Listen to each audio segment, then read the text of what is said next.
Hello అండి అందరికీ. ఈ పూజ చూసిన వారికి కూడా చేపించినంత పుణ్యం వస్తుందంట అండి. కావాలంటే ఇక్కడ లింక్ ఉంది, క్లిక్ చేసి చూడండి. ఇది మన శనివారం తీసిన వీడియో అండి. మా ఇంట్లో సుదర్శన హోమం చేపించాము. ఆల్రెడీ నేను లైవ్ పెట్టాను, చాలా మంది కూడా చూసింటారు. ఇల్లంతా రెనోవేషన్ చేపించాం కదండి, పూజ చేపించుకుంటే మంచిదనేసి చేపిస్తున్నామండి. ఎవరిని పిలుచుకోలేదండి, మా వరకే చేపించుకున్నాము.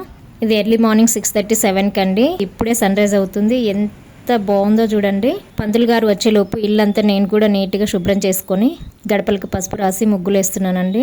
ఇది మా పూజ రూమ్ అండి. మేము ఇంట్లో దీపం ముట్టించామండి. ఇల్లు మొత్తం కూడా మేము ఇంకా సర్దుకోలేదు. సింపుల్గా దేవుడి గదిలో అయితే ఇలా పూజ చేసుకున్నామండి. ఇంకా కొబ్బరికాయ కొట్టలేదు. ఈలోపు పంతులు గారు రానే వచ్చారండి.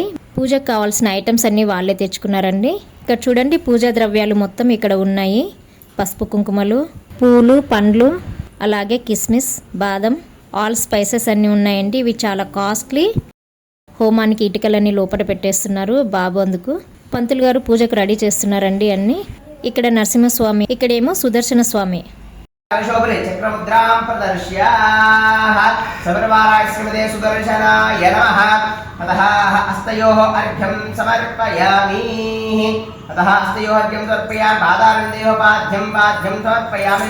చాలా మంచిది కూడా అంట మనం ఈ హోమం చేపిస్తే. ఇంట్లో ఎటువంటి దృష్టి దోషాలు ఉన్నా, ఎలాంటి కష్టాలు ఉన్నా పోతాయంట.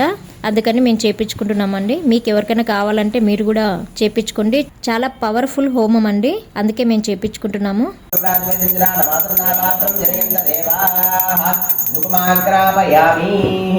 శ్రీమాన్ సూత్రవదీనాథో భజాశ్వముఖసేవితః ప్రసన్నవదనశ్చాంత ప్రభాకర సమప్రభః విశ్వరక్షాపరాయణః భక్తాంతరాయ విద్వంసే ఆర్యామాత్యకృపానిధిః విశ్వక్సేనం తధాతాక్షం భరద్వాజం కపింజలం. ఇక్కడ హోమానికి రెడీ చేస్తున్నారండి పంతులు గారు. ఎవరైనా పూజా విధానం చూడాలి అనుకుంటే మన అంతేరా ఛానల్లో లైవ్ వీడియోస్ ఉన్నాయి, చూడండి. ఇదండి ఈరోజు పూజా వ్లాగ్ మాది. చాలా ప్రశాంతంగా అనిపించింది. మైండ్ చాలా ప్లజెంట్గా అనిపించిందండి. చాలా పాజిటివ్ వైబ్స్ ఉన్నాయి ఇంట్లో కూడా. పంతులు గారు కూడా చాలా బాగా పూజ జరిపించారండి. మాకు చాలా సంతోషంగా అనిపించింది. ఓకే అండి, బాయ్. నెక్స్ట్ వ్లాగ్లో కలుద్దాము.